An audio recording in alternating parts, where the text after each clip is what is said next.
Ma vie en Corée du Nord. Bonjour, je m'appelle Chris. Je viens de Guyane française, un petit territoire tropical en Amérique du Sud. Il y a la forêt, la chaleur, la musique, les sourires. Chez moi, il y a des cultures différentes, créoles, françaises, brésiliennes, amérindiennes. C'est coloré, c'est vivant. Et moi, je suis noir. Mais aujourd'hui, je vais vous raconter ma vie dans un autre pays. Un pays très différent. Un pays loin, froid, fermé, mystérieux. La Corée du Nord. Pourquoi la Corée du Nord? Oui, c'est bizarre, non? Un gars de Guyane, en Corée du Nord. Mais la vie est étrange. J'étais étudiant en français. Je voulais voir le monde. Un jour, j'ai vu une annonce. Recherche professeur de français pour la Corée du Nord. J'ai postulé. Et un mois plus tard, j'étais dans un avion. Direction Pyongyang. Arrivé à Pyongyang. L'aéroport était silencieux, très propre, très calme. Pas de publicité, pas de bruit. Des gens en uniforme, beaucoup de règles. Je suis descendu de l'avion. Les regards se sont tournés vers moi. Je suis noir, je suis grand, je souris beaucoup. Là-bas, ce n'est pas courant. Un agent me demande « Vous venez d'où ?» Je dis « De Guyane française ». Il répète « La France ?»« Oui. »« Une île, très loin. » Il me regarde. Il hoche la tête. Je passe. Mon quotidien à l'université, je suis professeur.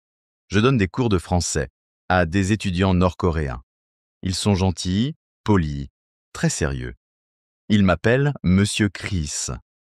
Ils ne savent pas où est la Guyane, mais ils disent « Vous êtes français ?» Oui. Ah d'accord. La première semaine, beaucoup de regards. Je marche dans la rue. Les gens me regardent. Les enfants me pointent du doigt. Une dame chuchote « Il est noir ?» Je souris. Je dis bonjour. Il recule, puis il sourit aussi. Je suis différent, très différent. Mais je reste moi. Je suis juste comme ça. La langue, très difficile. Le coréen est une langue dure. Les sons sont différents. Les mots sont rapides. Je ne comprends rien au début. J'apprends quelques phrases. Bonjour, liik, annyeong, haseyo, merci.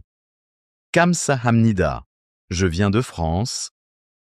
Jonin peurangsezo wasoyo. Je les répète tous les jours.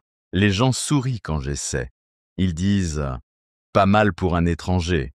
Je réponds « Merci, je fais de mon mieux ». La nourriture, une autre planète. Chez moi, je mange du riz, du poisson, du piment. Là-bas, je découvre le kimchi, les soupes froides, le riz gluant et beaucoup, beaucoup de choux. Au début, c'est dur. Mais après, je m'habitue. Je commence à aimer certains plats. Je bois du thé chaud. Je mange avec des baguettes. Les règles, partout, il faut faire attention à tout. Pas de photos dans la rue. Pas de discussions sur la politique. Pas de réseaux sociaux. Pas de YouTube. Pas de liberté. Je vis dans une résidence spéciale. Je dois dire où je vais. Je ne peux pas sortir seul. Mais je comprends. C'est leur pays, leurs règles. Les petits bonheurs, malgré tout, il y a des choses belles. Un matin, un étudiant me dit « Monsieur Chris, j'aime votre accent. » Je ris. Un autre me demande « C'est vrai que les Français mangent chamant du fromage ?» Je dis « Oui, beaucoup, trop même. » Ils posent des questions. Ils sont curieux. Et moi, je partage ma culture, mon pays, ma vie. Je suis noir. Et alors, être noir en Corée du Nord, ce n'est pas facile. On me regarde.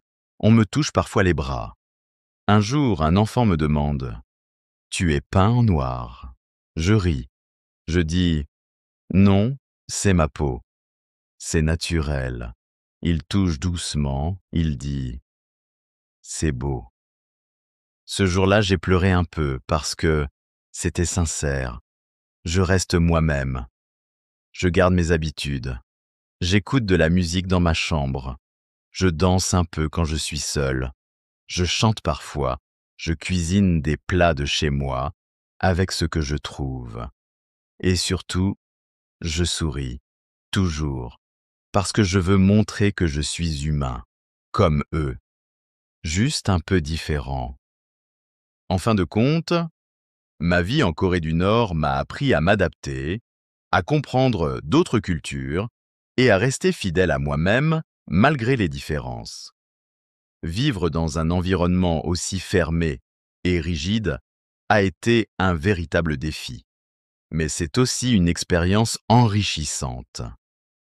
Chaque jour, j'ai appris à apprécier les petites choses et à trouver des bonheurs simples dans un monde qui semblait si éloigné de ce que je connaissais.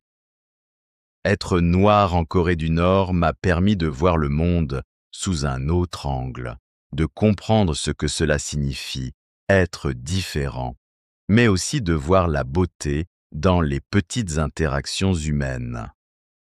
La vie est parfois étrange et pleine de surprises, mais c'est ce qui la rend précieuse. Et même dans un pays comme la Corée du Nord, il y a de la place pour l'humanité, la curiosité et l'espoir. Je suis parti de Guyane avec un rêve d'aventure et je suis revenu avec une leçon de vie que je n'oublierai jamais. J'espère que ce récit vous a inspiré et vous a permis de voir la vie sous un autre jour. Merci d'avoir pris le temps de lire mon histoire. Et n'oubliez pas que, peu importe où nous sommes tous un peu pareils, même si nous sommes différents.